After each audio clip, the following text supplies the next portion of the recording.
반갑습니다. 송주준입니다. 이번에 재보궐선거에서 이재명과 한동훈 양측 전부 다 쌤쌤이다 뭐 이런 얘기가 나오고 있습니다.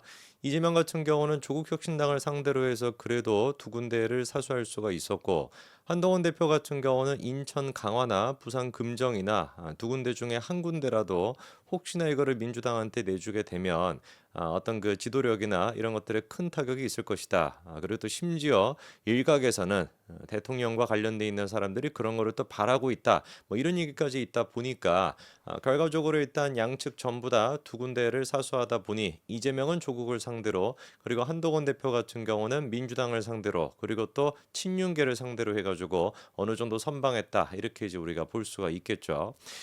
이제 그 국민의힘 같은 경우는 어쨌거나 선거가 끝났으니까 앞으로 해야 되는 것은 더더욱 원팀이 돼가지고 윤석열 대통령과 한동훈 이제 뭐 가리고 뭐 이럴 것이 없습니다. 그래 지금 우리가 형편이 되지도 않죠. 지지율이 됐거나 어떤 측면이 됐거나 원팀이 돼가지고 똘똘 뭉치면 되는 것이고 반대로 민주당 같은 경우는 이제 앞으로 어떻게 해야 되겠습니까? 뭐 어떻게 하긴 어떻게 하겠습니까? 재판 받으러 갈 준비를 해야 되겠죠.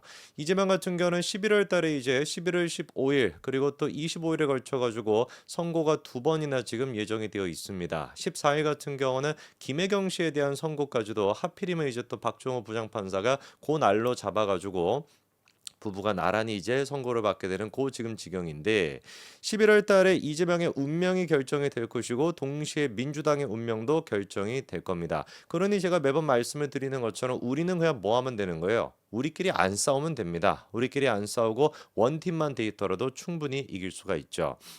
이런 차원에서 우리가 오늘 좀 봐야 되는 것이 유동규 씨가 최근에 이제 그 방송에 나가 가지고 자기와 관련돼 있는 여러 가지 이야기들에 대한 지금까지 공개가 되지 않았던 비하인드 스토리를 좀 푸신 게 있습니다. 기억하시는지 모르겠습니다만 유동규 씨가 이제 그 오피스텔에 이렇게 이제 뭐 숨어 있다시피 지냈을 당시 검찰이 이제 들이닥쳐 가지고 압수수색했던 거 여러분 기억나시죠?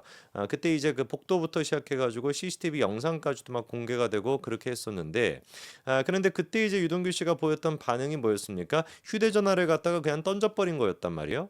자, 그러면 이제 그 이후에 이제 나왔던 얘기가 뭐냐? 왜 도대체 유동규 씨가 휴대전화를 던졌을까? 뭐 당연히 이제 증거인멸을 위해서다라는 거에 맞겠지만 문제가 이제 뭐였습니까? 압수수색이 이루어졌던 당일날 이재명의 최측근이라고 할 수 있는 정진상과 유동규 두 사람이 통화를 했다라고 하는 것도 확인이 됐단 말이에요.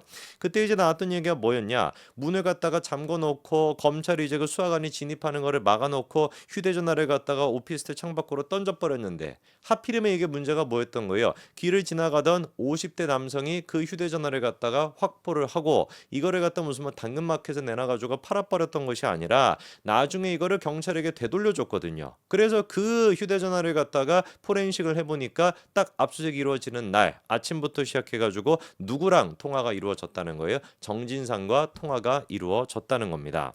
자, 그러면은 그때 당시 이제 새벽 5시 6분부터 시작해가지고 6시 53분까지 꼭 또 새벽입니다. 그때 이제 그 정진상이가 텔레그램 앱을 통해 가지고 유동규 씨한테 3번 가까이나 전화 통화를 시도를 하고요. 근데 이게 전화 통화가 이루어지지 않았어요. 근데 기사가 됐던 거는 왜 전화 통화가 이루어지지 않았는지 그거에 대한 이유는 몰랐거든요. 그냥 이제 뭐 안 받고 싶어서 안 받아봤나 이렇게 이제 생각했는데 이따가 유동규 씨의 진짜 그 얘기를 통해 가지고 왜 안 받았는지 그것도 저희가 들어볼 것이고 그리고 정진상 같은 경우는 통화에 실패하게 되니까 7시 20분 아침 7시 20분에 안 좋은 마음 먹지 말고 통화하자 동규야 이런 식으로 이제 메시지까지 남기게 됩니다.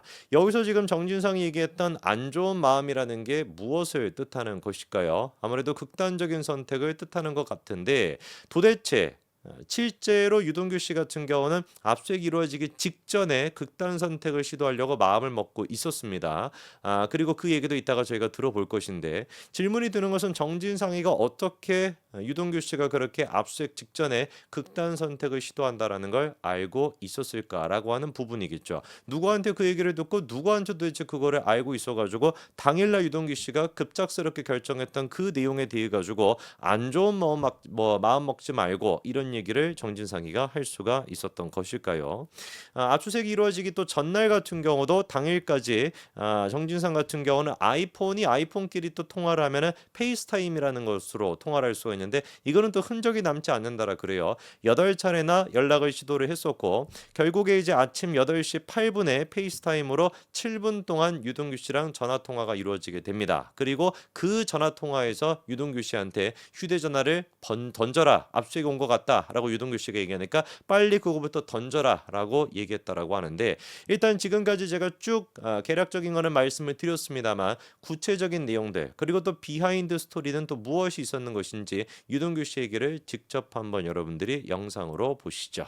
누가 자꾸 제가 초인종을 누르니까 누가 온 거 왔어요. 그랬더니 내가 거기가 약간 부슬부슬 비가 왔어요 그날. 예, 맞아요. 비가 왔어요. 좀 살짝 왔었어요. 비가 왔어요. 그래서 비가 왔는데 그 난간이 있어요. 예. 이게 이제 3중으로 문이 열려요. 예, 맞아요. 그래서 세 번째로 이렇게 딱 열면은 다 열려요. 예. 그 밑에 보면 약간의 난간이 있어요. 예, 예. 난간 통로해가지고 쭉 가봤어요. 예. 거기 밑에가 시멘트인데 9층이에요. 네네. 그 시멘트니까 9층에서 뛰어내리면 깨끗하게 갈구나 이 생각을 했어요. 예, 예. 그런데 이제 맹전 시내로는 솔직히 못 하겠더라고요. 예, 예. 가족들도 막 생각나고 막 이래가지고 그래갖고 그 이제 수면제를 예. 먹고 예. 그다음에 그때 이제 스틸록스 예. 먹고 그다음에 이제 뭐냐면 그 소주하고 예. 소주 한 병에 맥주 2캔 예. 해가지고 다 먹었어요. 예. 먹고 이제 게다가 이제 수면제까지 먹었으니까 예. 이제 멍해지더라고요. 예. 그래 멍해져가지고 이제 가야 되겠다 생각할 때 제 이제 친한 지인이 있어요. 예. 그래서 친한 지인한테 문자 보냈어요. 가족들 좀 부탁한다. 예. 예. 가족들 좀 부탁한다. 요 말만 했어요. 예. 딱 보내고 이제 갈 때가 하더라도 담배 한 대는 괜찮겠지 예. 하고 이제 담배를 한 대 딱 피웠어요. 예. 담배를 한 대 딱 폈는데 그 생각을 못했어요. 제가 이제 거기가 어디냐면 저 오피스텔 있던 데가 거기잖아요. 저기 저 죽전이잖아요. 죽전이요. 예. 죽전인데 그분이 사시는 데가 미금이에요. 그러니까 미금에서 죽전에 예. 그 밤이니까 예. 오는데 예. 몇 분 안 걸릴 거 안 아니에요. 걸리죠. 그러니까 그분이 막 즉시 달려온 거예요. 예. 예. 그래가지고 달려와가지고 예. 제가 이제 담배 딱 피고 예. 이제 한숨 쉬고 이제 가자 예. 해가지고 이제 문을 열고 한 발을 난간으로 이제 딱 디뎠는데 어우. 띠띠띠띠 소리가 나더니 문이 탁 열리더니 뛰어와가지고 탁 잡은 거예요. 그렇게 빨리 올 줄 몰랐어요. 깜짝. 그래가지고 막 해가지고 이제 끌어안고 해가지고 실갱이하다가 거기 이제 수면제에다가 했으니 기운 때문에 잠이 들어버린. 깨보니까 아내가 와 있어요. 그리고 아내가 내가 놀래가지고 예. 여기 왜 왔냐고 빨리 가라고 예. 제가 이제 세게 이야기를 하고 막 뭐라 했어요. 예. 예. 그러니까 이제 그러고 난 다음에 잠이 들고 그러니까 유동규 씨가 뭐 언론을 통해 가지고 지금까지 자세한 내용은 공개가 안 됐었던 것인데 얘기를 들어보니까 어떻습니까? 정말로 뭐 이재명이라고 하는 종교에 빠져 계셨던 거예요.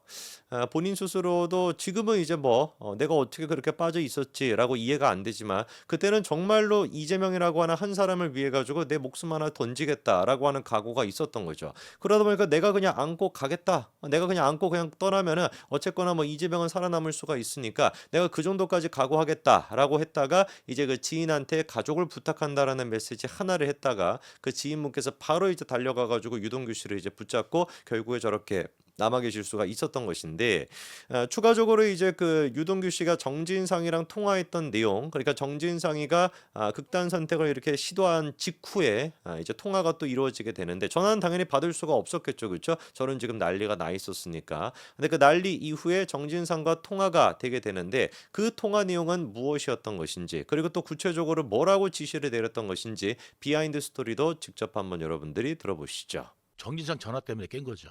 네. 그 정진상 전화를 갖다 이제 받았어요. 받았어요. 예, 받았더니 정진상 전화 받았더니 약간 좀 놀래더라고요. 받은 걸. 이러면서 예. 그래가지고 막 당황하더라고요. 예. 야야 너 힘들면은 지금 있잖아. 저기 그 인섭이형한테 좀 가 있어라. 인섭이형한테 가 있어라. 그러더니 또 아니다. 백종선한테 좀 가 있어라. 이게 이야기를 하더라고요. 예. 그래 종선형 좀 만나라. 예. 이렇게 얘기하더라고요. 그래갖고 제가 뭐 그런 와중에 예. 통화하는 와중에 이제 누가 이제 조인정이 눌린 거예요. 누가 온 것 같아요. 예. 그랬더니 이제 가만히 있었죠. 예. 근데 계속 눌리니까 압수수색 나온 것 같은데 그랬더니 야 휴대폰 버려 그러더라고요. 그래가지고 나도 모르게 이제 일어나서 예. 나는 이제 정진상이 이야기하면 썰결이든 하여간 뭐 그냥 오다 받으면 그대로 해요. 던지려고 딱 던지가서 이게 핸드폰이 날아가는 순간 이거 일주일밖에 안 된 건데 딱 던지는데 이거 일주일밖에 안 되는데 하는데 핸드폰을 이미 떠났는데 이제 그래가지고 딱 떠나서 압수수색 나왔는데 핸드폰 어딨냐. 예. 그 처음에 이제 모르겠다 뭐 이랬는데 나중에 이제 내가 밖에 던졌다. 네. 같이 찾아보자. 예. 해가지고 같이 나와서 뒤졌어요 거기를. 예. 예. 근데 아무리 찾아도 없는 거예요. 그때 들고 간지 몰랐지. 두고 갔죠. 그래가지고 이게 어디 갔지? 그래갖고 예. 막 거기 숲도 있고 막 이래가지고 예. 다 찾아봤는데 들고 갔어요. 아무리 찾아도 없어요. 예, 들고 갔습니다. 그래가지고 야 이거 어디 갔지? 그래가지고 내가 이제 뭐냐면 수사관한테 그거 위치 추적 있잖아요. 내 그 핸드폰 예. 위치 추적까지 시켜줬어요. 네. 예, 그건 뭐 없으니까. 네. 그래갖고 내가 이제 시켜주고 비밀번호도 알려주고 네. 가르쳐줬어요. 네. 그런데 그거 가지고 증거 인멸. 저렇게나 명백하게 유동규 씨가 당시 상황을 기억하고 있고 저 내용에 대해 가지고 뭐 명확하게 기억할 수밖에 없겠죠. 뭐 얼마나 많이 검찰에서 그거를 진술했겠습니까? 그런데 여전히 지금 이제 민주당 쪽에서는 최근에도 주장하고 있는 게 뭐냐? 정진상과 김용 두 사람이 이재명 시장 당시에 측근이 맞다. 라고 하는 건 너무나 상식적인 얘기잖아요. 근데 그것조차도 이제 지금 부정하고 있습니다. 뭔 놈의 정진상과 김용이 측근이라고 하는 것이냐? 아니 정진상과 김용이 측근이 아니라고 한다면 유동규 씨한테 저런 식의 통화를 한다라는 게 이게 말이 됩니까? 뭐 그것뿐만 아니라 숱한 지금 막 객관적인 증거가 세고 세였는데 이제 와가지고 여전히 정진상과 김용은 시장의 측근이 아니다 이런 얘기한다라는 게 이게 국민 알기를 진짜 바보라는 거 아니겠어요? 관련돼가지고 검찰 같은 경우는 문자까지도 공개하면서 측근이 맞다라고 법원에 지금 이제 얘기한 상태라고 하는데 정말 기가 찰 노릇입니다. 유동규 씨 같은 경우도 저렇게나 압박을 받았었고 참 다행스럽게도 지금 남아 계시니까 우리한테 얘기를 해줄 수가 있는 것인데 최근에도 이제 또 성남FC와 관련돼 있는 분이 세상을 뜨기도 했고 언제까지 이재명을 둘러싸고 저런 공포가 일반 시민들이 느끼게 돼야 되는지 하루빨리 법원이 이재명에 대한 조치를 취해 주시길 부탁드립니다. 여기까지 말씀드리겠습니다. 감사합니다.